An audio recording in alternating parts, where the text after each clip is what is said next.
Estaba en su puerta sentadita. ¿No? Espera.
Bueno, buenas noches, ¿qué tal? ¿Cómo van?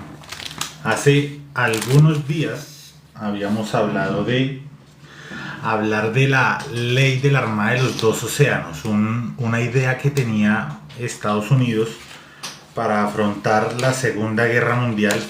Voy a estar acá mirando el computador, mis apuntes. Quiero agradecerles a las personas que se conecten, a las personas que se han conectado, a las personas con las que vamos a hablar a continuación. Y seguramente a todas las personas que van a ver la grabación.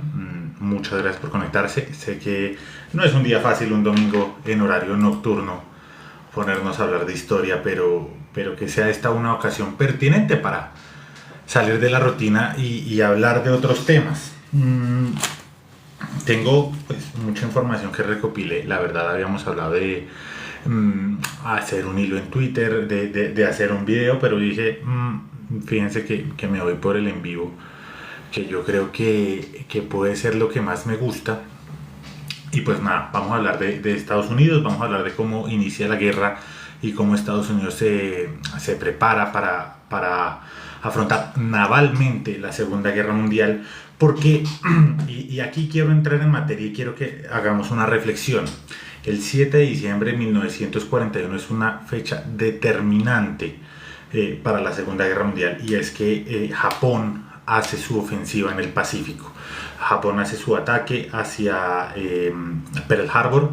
Al día siguiente hace su ataque en Hong Kong, en Singapur, hace una ofensiva muy importante en Manchuria. Y pues nada, en ese sentido es un punto de inflexión en la guerra. Pero Japón buscaba hundir los portaaviones de Estados Unidos. Era su único objetivo, hundir los portaaviones de Estados Unidos, y no lo logra. Entonces, ¿qué es lo que pasa? Logra afectar Japón en el ataque a Pearl Harbor 8 acorazados, entre hundidos, entre dañados.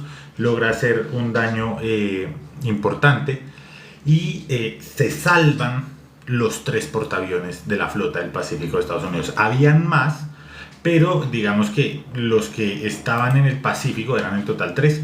Se salvan, de hecho de eso ya hemos hablado muchísimo. Si tienen, pues podemos hablar después de ese tema, pero de eso se trata ese ataque, de que Japón quería inhabilitar la flota del Pacífico, hacer una victoria rápida y que Estados Unidos se rindiera también rápidamente. No se logra. Entonces digamos que ahí ese es el primer status quo. Se salvan los portaaviones, se hunden los acorazados. Sin embargo, un año después, es decir, para diciembre de 1942, Estados Unidos ya tenía más de 60 buques nuevos y se incluía el primero de los futuros 24 portaaviones de la clase Essex. O sea, estamos hablando de que Estados Unidos tenía una capacidad industrial muy importante, salud, para poder darle frente a la guerra. Pues la pregunta es cómo logran sacar 60 barcos nuevos en 12 meses. Pero la cifra es aún más interesante si la comparamos no contra 42 sino contra 43, es decir, 2 años después del inicio del ataque a Pearl Harbor, en el que encontramos una flota estadounidense del triple del tamaño de la que se encuentra en el ataque en 1941. Estoy aquí aprendiendo a manejar las herramientas de comentarios de TikTok. Si quieren dejar sus comentarios, los agradezco. Retomo entonces, íbamos que en 1943, 2 años después del ataque a Pearl Harbor, Estados Unidos tenía una flota que era el triple del tamaño del que tenía cuando atacan Pearl Harbor. O sea, si teníamos 20 barcos, ya tenemos 60, si teníamos 50, tenemos 150. Es una expansión absurda para apenas 24 meses. Y para ese momento ya Estados Unidos contaba con 19 portaaviones de línea, además de 23 portaaviones de escolta, sin contar los 17 acorazados, bueno, los 15 acorazados, sin contar los cruceros, sin contar, o sea, todo este entramado industrial que tiene la Armada de Estados Unidos. Y en ese sentido, habría que buscar un responsable, y esa persona se llama Carl Vinson, de quien vamos a hablar a continuación, y vamos a hablar de su trabajo en favor de la Armada de Estados Unidos. Carl Vinson es un político de Georgia, Estados Unidos. Tiene una particularidad, y es que es la persona que más ha estado en la Cámara de Representantes de Estados Unidos. Ha estado 50 años y un mes, y es el récord de tiempo y de permanencia en el legislativo de Estados Unidos. Carl Vinson, un hombre importantísimo, tan importante para la historia de Estados Unidos que el tercer portaaviones nuclear de Estados Unidos lleva su nombre, el USS Carl Vinson. ¿Qué podríamos decir de este hombre y por qué es tan importante? Hace 3 legislaciones claves de cara a la consolidación de la Armada de Estados Unidos para hacer frente a la Segunda Guerra Mundial. Es presidente del Comité de Asuntos Navales desde el año de 1931 y tiene una particularidad, y es que su interés por la Armada, muy a pesar de haber nacido en un lugar que no tiene mar, de hecho, pues Georgia, en la parte en la que él nace, no tiene mar, la pasión por el mar lo hace llamar el almirante Vinson, muy a pesar de que era un legislador, muy a pesar de que no prestó servicio militar en la Armada, a pesar de mil cosas, le decían el almirante. Y de hecho, algunos militares del arma terrestre y otros del arma aérea, de la Fuerza Aérea de Estados Unidos, evitaban cuando tenían que hablar temas militares con él, porque sabían que siempre iban a anteponer los intereses de la Armada. ¿Con qué? Vamos a mencionarlo rápidamente. En 1934 promueve una legislación que busca actualizar los buques viejos de la Armada. En el 38, que se le conoce como la segunda ley Vinson, hace otro acto naval. Y en el 40 hace la ley de la Armada de los Dos Océanos, que es al fin y al cabo el fin último de nuestra conversación el día de hoy, la ley de la Armada de los Dos Océanos. ¿Qué tiene interesante este señor? Durante la guerra, Estados Unidos, en medio del contexto del conflicto, promueve a 4 de sus hombres más importantes a ser almirantes de flota.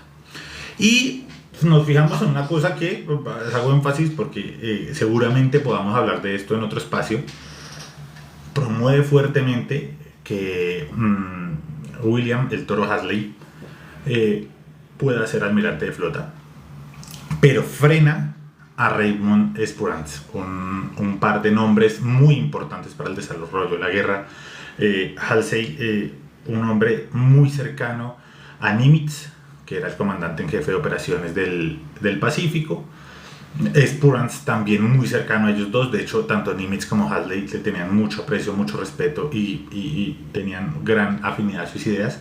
Pero finalmente algún entretejido político hace que el mismo Carl Vinson promueva tanto a Hadley. De hecho, hago énfasis en esto, me voy por las ramas porque en la investigación que hice para hacer este en vivo me llama mucho la atención cómo este factor de la nada, de un hombre muy aguerrido como lo es Halsey, tiene el apoyo de Vinson y no Spurans, que era un hombre más táctico.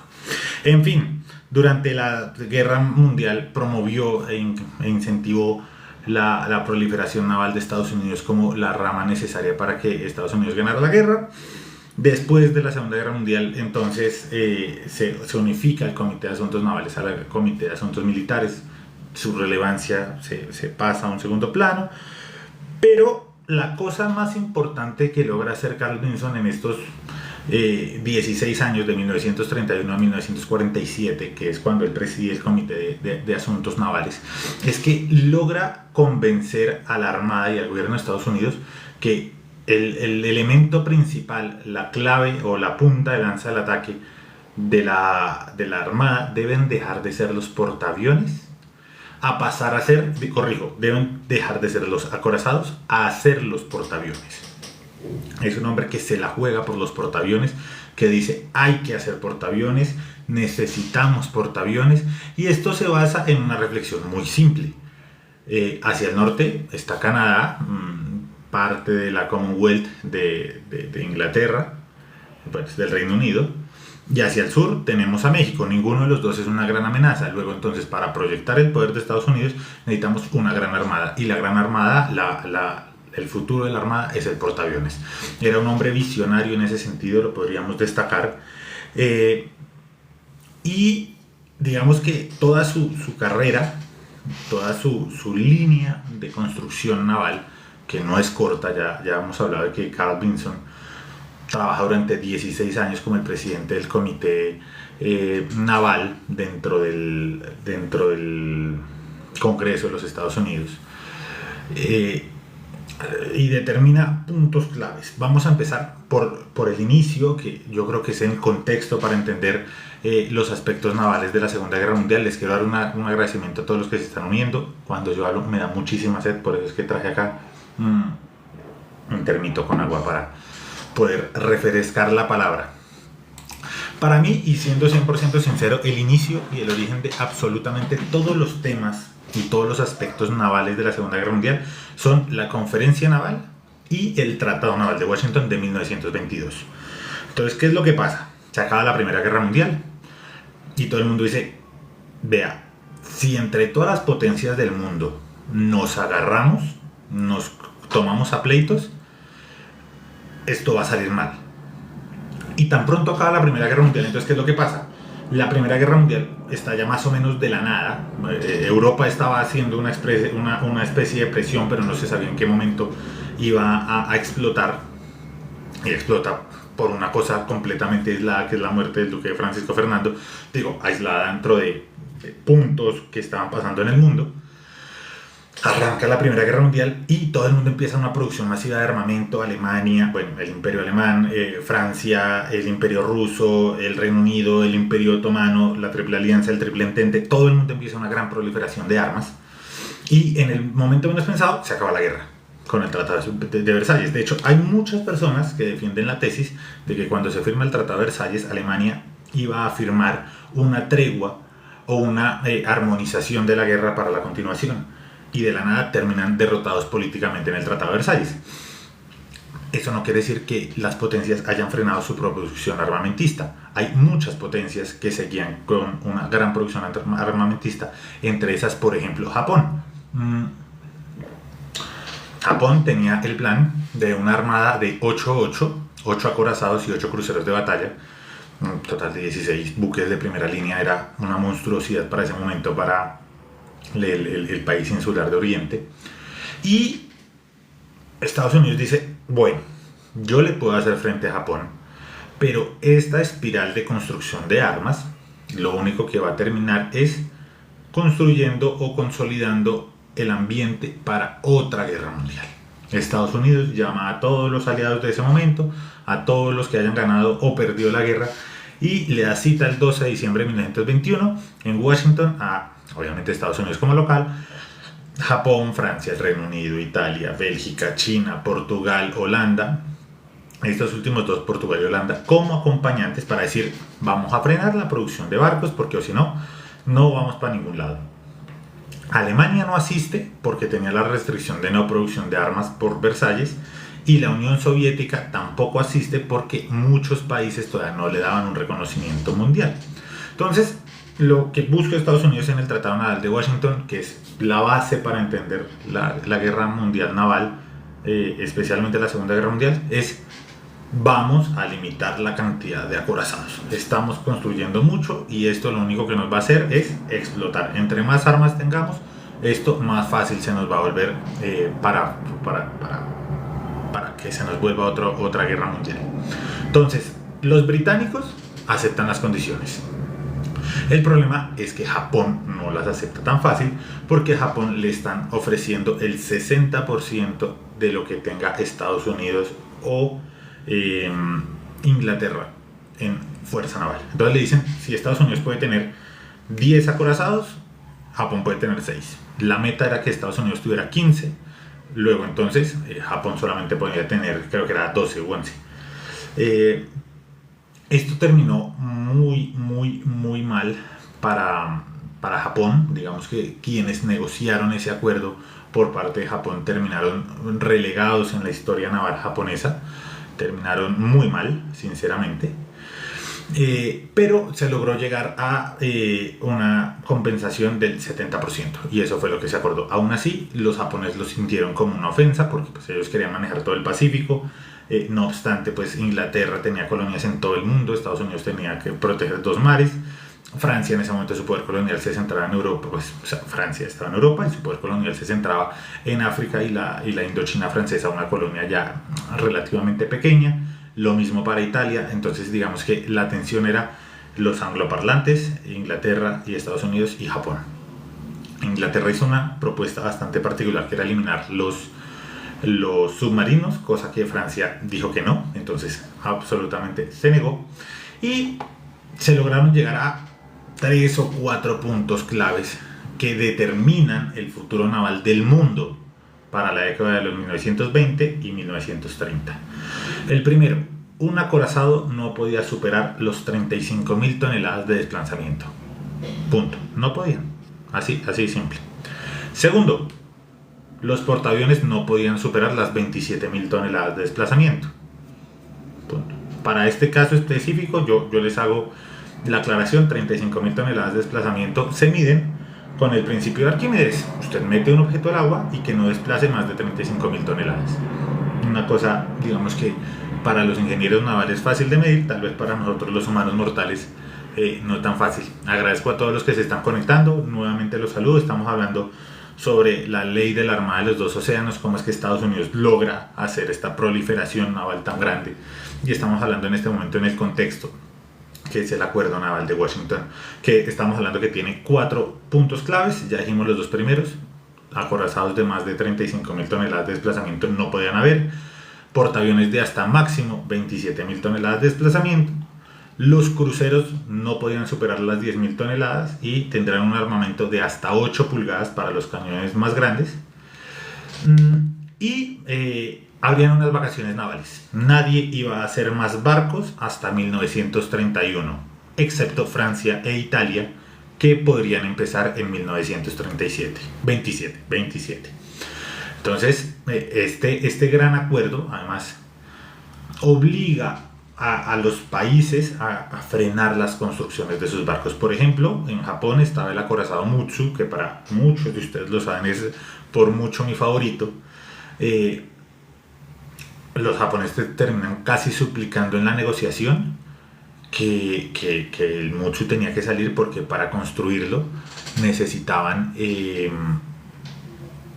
existieran, para su construcción habían solicitado fondos y habían hecho una recaudación, una colecta, no sé, una olla comunitaria, no sé qué se habrán inventado, pero el objetivo es que no podían devolver esa construcción, además ya estaba muy adelantado el barco. Los estadounidenses hablaron lo mismo sobre el USS Colorado. Finalmente los dos barcos fueron aprobados, pero otros, como por ejemplo el Lexington en el caso de Estados Unidos, tuvieron que reconvertirse a portaaviones, y el Akagi, por poner un ejemplo, o el Kaga, para ser más precisos, el Kaga en Japón, tuvieron que convertirlo a portaaviones. Entonces digamos que este punto exacto de la historia naval hace que las flotas mermen, se congela todo, y lo siguiente que pasa es la gran crisis del 29 en Estados Unidos. Estados Unidos, de la nada, de la noche a la mañana, tiene una gran crisis financiera que se convierte en una gran crisis económica y se queda sin recursos, lo cual empieza a generar una gran crisis en todo el mundo, pero empiezan también a haber otros grandes cambios en el resto del mundo.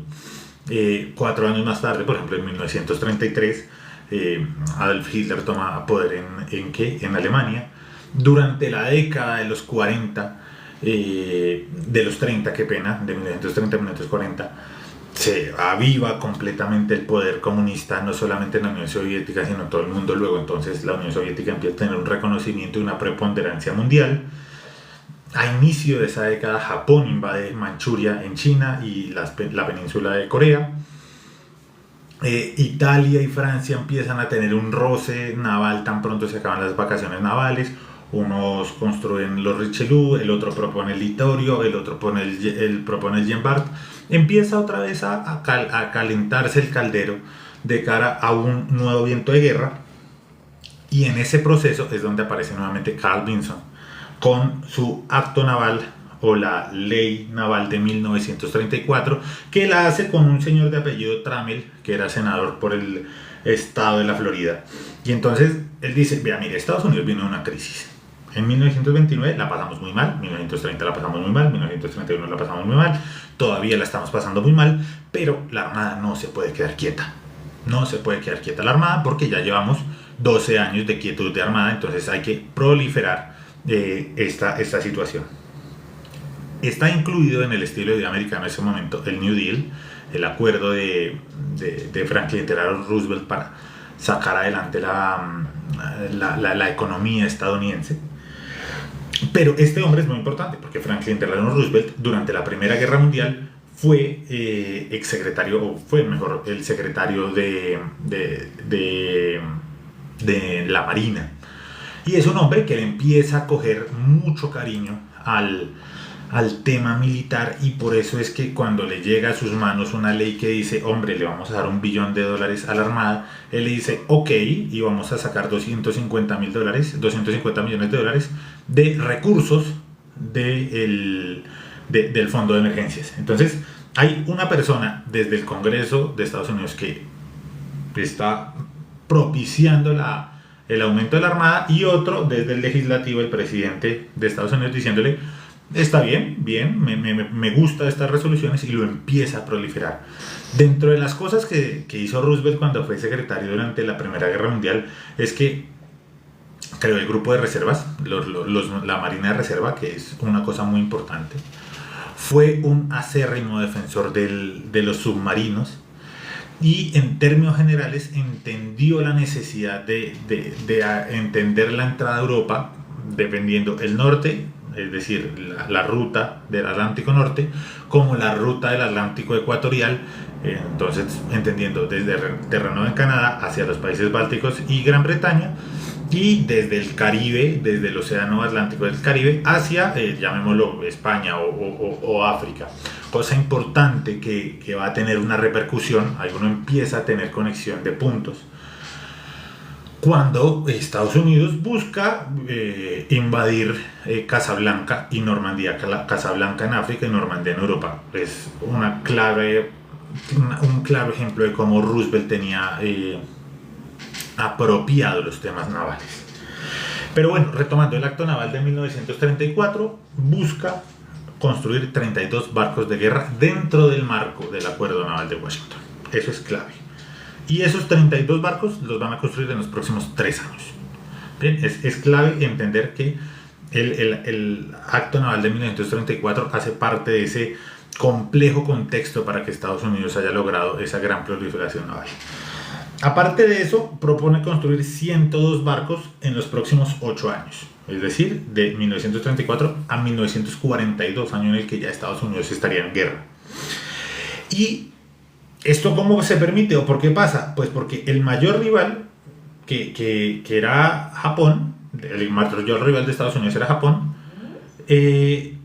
dice: yo no voy a refrendar el Tratado Naval de Washington, me voy a salir, no me interesa seguir en estas vacaciones navales, no me interesa mantener esta falsa paz con Estados Unidos y con Inglaterra, yo me salgo. Y para entonces, cuando esto ocurra, o sea, lo que él preveía es, si este tratado, el Tratado Naval de Washington, iba hasta 1936, en 1934, que es esta primera acto naval, dice: cuando Japón salga del tratado, yo ya voy a tener en construcción 3 portaaviones, 10 cruceros, 41 destructores, 15 submarinos, o sea, una flota muy amplia. Y eso es clave para entender la proyección de cantidad de naves, porque para el 34 Japón tenía 10 acorazados, mientras que Estados Unidos tenía 15. Pero tenía 6 portaaviones Japón versus los 5 de Estados Unidos. Es una cosa determinante entender la capacidad de defensa que tenía en ese momento ambos países, tanto Japón como Estados Unidos. No se les olviden, yo por acá veo que muchas personas se han conectado, agradezco a todos los que le han dado un me gusta, les recibo las preguntas que tengan. Les recuerdo que estamos hablando de la proliferación naval de Estados Unidos antes de la Segunda Guerra Mundial. Y después de que se acaba el Tratado Naval de Washington, es decir, en 1936, lo siguiente que ocurre es que en el 38 hay una segunda ley naval de Carl Vinson, que en este caso dice: vamos a aumentar la armada en un 20%, vamos a hablar de 20% con base a lo que tengamos. Y ahí, ¿qué era lo que ha pasado? En 1935, Alemania y el Reino Unido firman un acuerdo que es el Tratado Naval Germano-Británico, en el que el Reino Unido le dice: mire, Alemania, usted ya de una u otra manera pagó lo de Versalles, son unas sanciones muy duras, usted va a poder volver a tener una armada siempre y cuando sea el 35% de lo que yo tenga. Si yo tengo 100 barcos, usted tiene 35, si yo tengo 1000, usted tiene 350. Punto, el 35%. Y exactamente los argumentos que están escritos en la ley dicen que era para responder la invasión de Japón a China, de la anexión de Austria a Alemania y la desintegración del Tratado Naval de Washington de 1922 y el fracaso del Tratado Naval de Londres de 1936. Entonces, ¿con esto qué permite hacer Estados Unidos?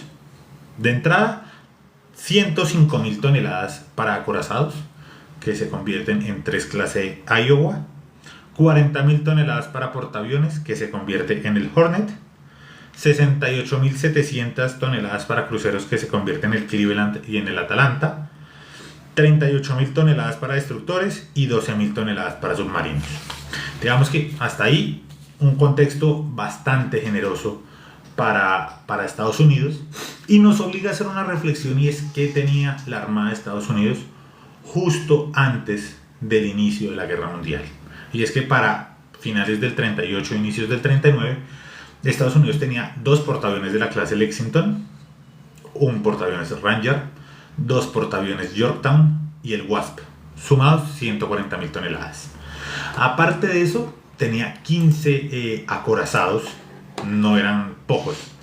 Tenía el Wyoming, el Arkansas, el New York, el Texas, el Nevada, el Oklahoma, el Pensilvania, el Arizona, el New México, el Mississippi y el Idaho.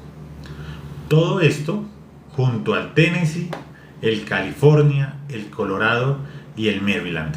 Digamos que 15 acorazados bastante importantes, unos números que no merecían pasar por desapercibidos. Aparte de esos 2 que eran, ya lo hemos hablado, tenía 2 cruceros clase Pensacola, 6 Northampton, 2 Portland, 7 New Orleans y un Wichita, 9 Brooklyn, 10 Omaha, y 45.000 toneladas en destructores, que eran, se los leo para beneficio de inventario: 8 Farragut, 16 Mahan, 4 Gridley, 8 Beckley, 10 Benham. Pero todo esto se los leo es porque hay una cosa determinante entre 1939 y 1940, antes de que llegue la ley de los dos océanos, de la Armada de los dos océanos. El primero es que Estados Unidos no es ajeno a la guerra, entiende que la guerra que está pasando en Europa puede llegar rápidamente a su casa, y empieza a pensar en formas de apoyar a Inglaterra, al Reino Unido, y se crean dos legislaciones: la ley de arriendo y préstamo, o de préstamo y arriendo para ser más exactos, y la ley o el acuerdo de bases por destructores. Entonces, la primera es: yo le arriendo a los aliados algunas armas, algunos suplementos para que puedan dar la guerra, y yo tengo unos réditos. Ese es el papel de Estados Unidos. El segundo punto es hacer un intercambio con Gran Bretaña para que los ingleses cedan algunos espacios de las bases militares que tenían alrededor de todo el mundo. Ya hemos hablado que Inglaterra para ese momento tenía colonias alrededor de todo el mundo, a cambio de que Estados Unidos le ceda una cantidad de destructores que ya no tenían uso, pues producto de la Primera Guerra Mundial. Entonces, como Estados Unidos hace estos dos ofrecimientos, el día en que cae París, el 17 de junio de 1940, el jefe de operaciones navales, que era el almirante Harold Stark, va al Congreso y dice: necesitamos un crecimiento masivo de la Armada. Y él pone una cifra que finalmente se cumple, y es: necesitamos que la Armada crezca en un 70% si queremos que Estados Unidos logre dar frente a la guerra cuando la guerra llegue a la casa. Entonces, ya hemos visto cómo Estados Unidos hace un desarrollo histórico desde el Tratado Naval de Washington, del acto legislativo del 34, del acto legislativo del 38, buscando robustecer su armada, y cuando llega el punto de inflexión, que es 1940, pone sobre la mesa: necesitamos incrementar el 70% de la armada. Entonces, ¿qué ocurre después? Hay un debate grande a cargo del señor Carl Vinson, de quien ya hablamos en este espacio. Saludo a los que se están conectando. Estamos hablando sobre el crecimiento de la Armada de Estados Unidos, y pues obviamente no voy a repetir todo lo que he dicho, lo voy a publicar y también quedará en YouTube. Y generan una propuesta de ley muy robusta para garantizar que en un caso hipotético Estados Unidos pueda hacerle frente a la guerra mundial. ¿Cuál es la posición que tenían los aliados, los estadounidenses, especialmente Carl Vinson, de cara a el acto de ley de la Armada de los Océanos? Primero, nuestra actual armada, es decir, la Armada de Estados Unidos, estaba constituida por un gran grupo que se llamaba el equipo de batalla, acompañado por un segundo que era el equipo expedicionario. Ahí estaban lo que acabamos de hablar: los 7 portaaviones, más los 15 acorazados, más los cantidad de cruceros, y todo esto es un mundo de destructores. Pero no podían trabajar desarticuladamente, sino que estaban pensados para trabajar juntos. Es decir, no se puede pensar en el equipo de batalla sin el equipo expedicionario, y viceversa.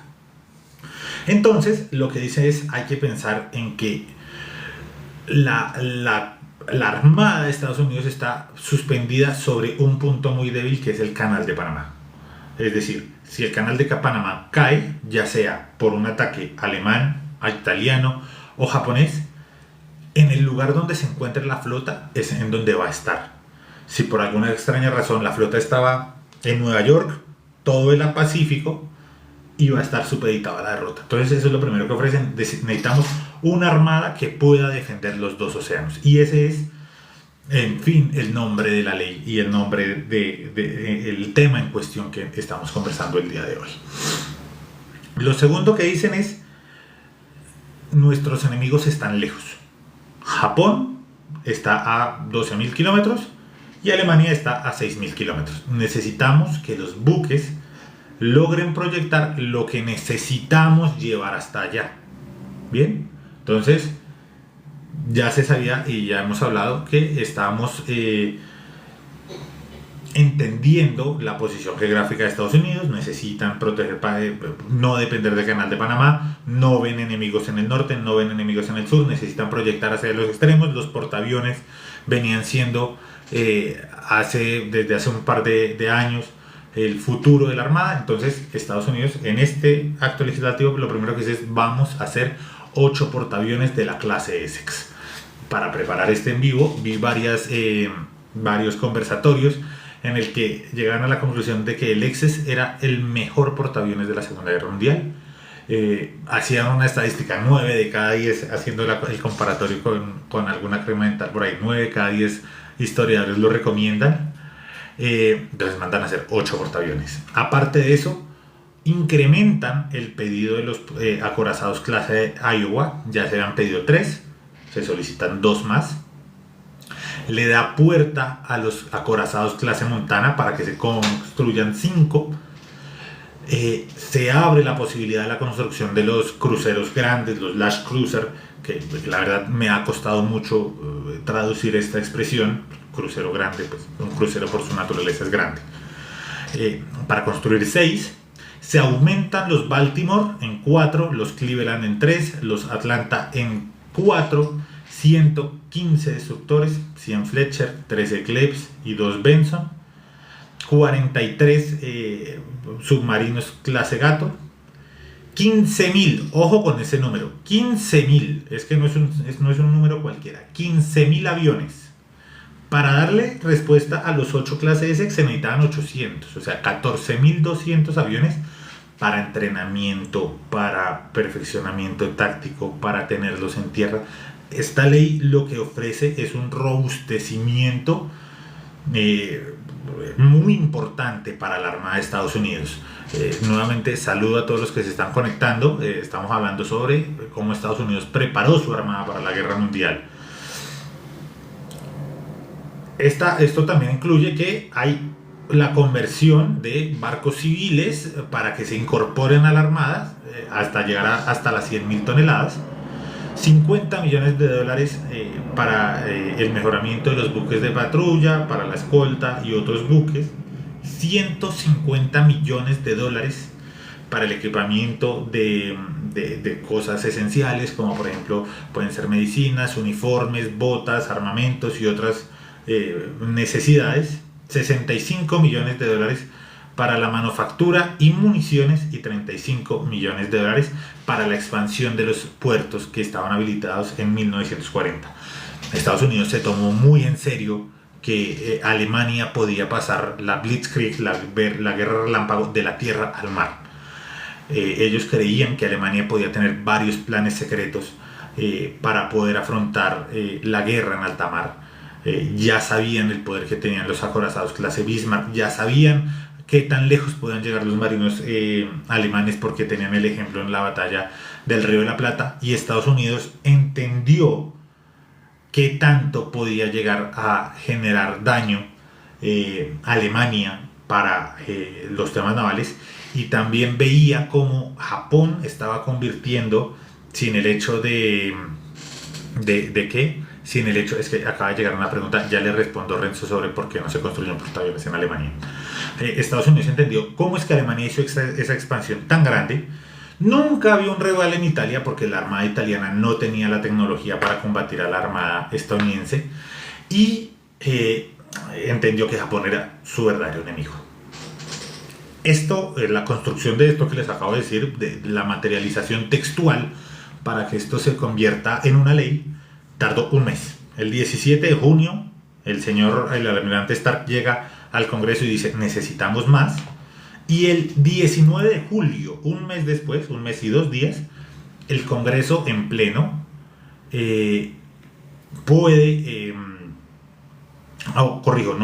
hace su debate y tiene unanimidad. Los 316 congresistas de Estados Unidos aprueban la construcción de esto para la Armada de los Dos Océanos. Y aquí queda un par de reflexiones. Un año después, cuando es el ataque a Pearl Harbor, la declaración de guerra no tuvo unanimidad. Ojito que no tuvo unanimidad la declaración de guerra, incluso cuando habían atacado a Estados Unidos. Y la segunda es, algunos son, por acá veo varios países. Aquí alguien me está escribiendo: hola, lo saludo, ya sé que tengo otra pregunta pendiente. Quiero que imagínense que en su país haya una legislación aprobada por el legislativo de manera unánime. Es un reto bastante importante, pero retomamos Carl Vinson y la necesidad de tener una armada mucho más robusta. Pues lo lograron. Finalmente Estados Unidos logra no solamente construir lo que acabo de mencionar, sino mucho más. Por poner un par de ejemplos, de los portaaviones Essex se prometieron 8, pero se terminan construyendo 24. De la clase de Iowa se prometieron 6, se producen 4 nomás, porque los otros 2 llegaron muy tarde. La Montana se canceló, al igual que los cruceros clase Alaska. Se construyeron 3, finalmente 2 terminan siendo útiles para la guerra, pero echemos ojitos serios. Por ejemplo, los cruceros Cleveland, se proponían 13, se planearon 52 y se terminan construyendo 27. O sea, hay que entender que Estados Unidos, con la inversión que logra hacer antes de la guerra, es que da frente a poder entender cómo es que en menos de 2 años triplica la fuerza naval entre el 41 y el 43. Pero pues al fin y al cabo, los buques que se planeaban hacer con la ley naval la ley de 2 océanos, la ley de la Armada de 2 océanos, buscaban era llegar a reemplazar los que se suponía iban a perder, iban a resultar siendo hundidos, como terminó pasando en Pearl Harbor. Veo que tenemos ya muchas preguntas. Había una por acá inicial de Renzo, le envió un saludo. ¿Por qué crees que Alemania no construyó un portaaviones? Eso nos va a dar, Renzo, para otro live, porque así como Estados Unidos tuvo la ley de la Armada de los 2 océanos, Alemania tenía el plan Z para la construcción de su propia armada.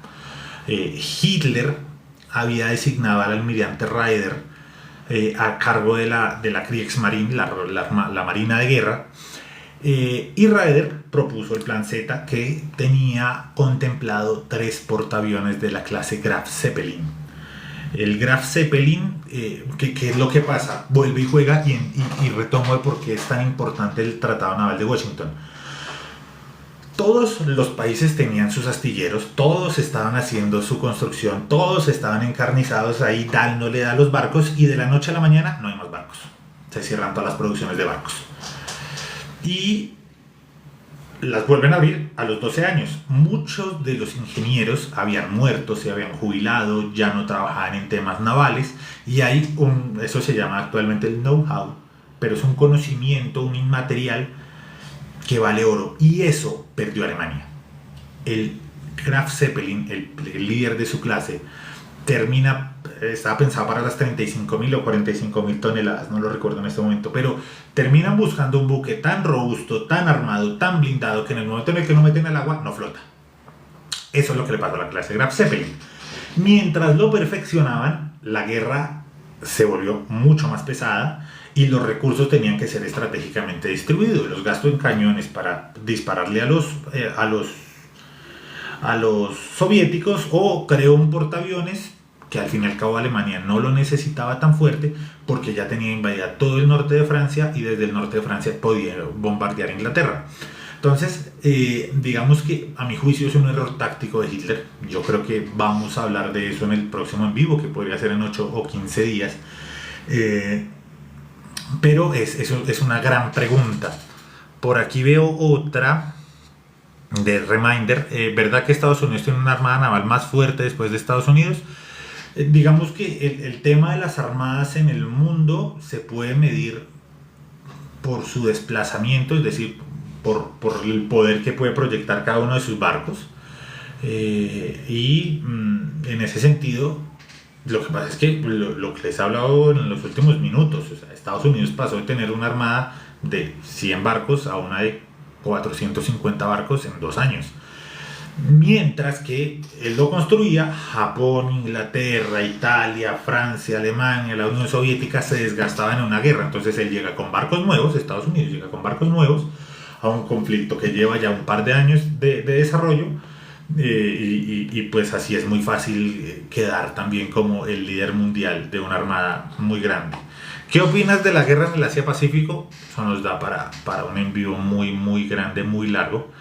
Creo que la guerra en el Asia-Pacífico me interesa mucho más que la guerra en Europa, porque en el Asia-Pacífico es donde se utilizaron más las armas y los brazos navales. En la guerra en el Atlántico termina convirtiéndose en una caza entre los submarinos, los U-boats alemanes y los buques aliados, así de simple.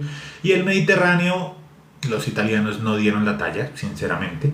Italia, aparte de estorbo, creo que no hizo mucho en el Mediterráneo, sinceramente. ¿Por qué crees que Japón ya no pudo hacer más portaaviones después de la batalla de Midway?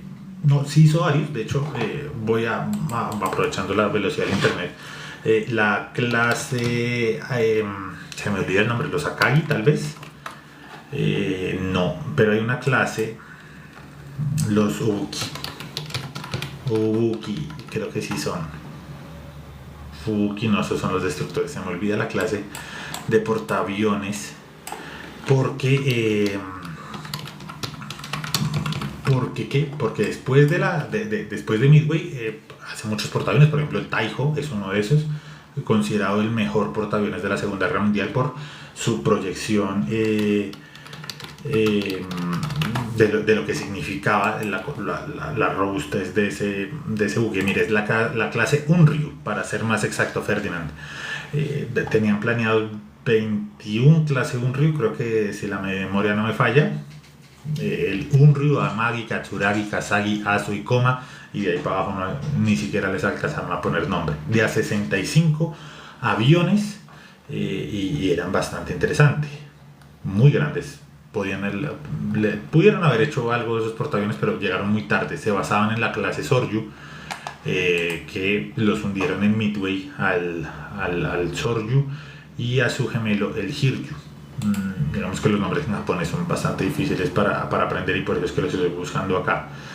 También construyeron los Chitose, los Chiyoda. O sea, creo que después de Midway sí hay un par de portaaviones importantes.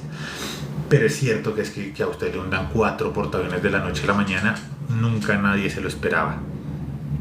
Yo la verdad creo que con esto podríamos dar por terminado este en vivo.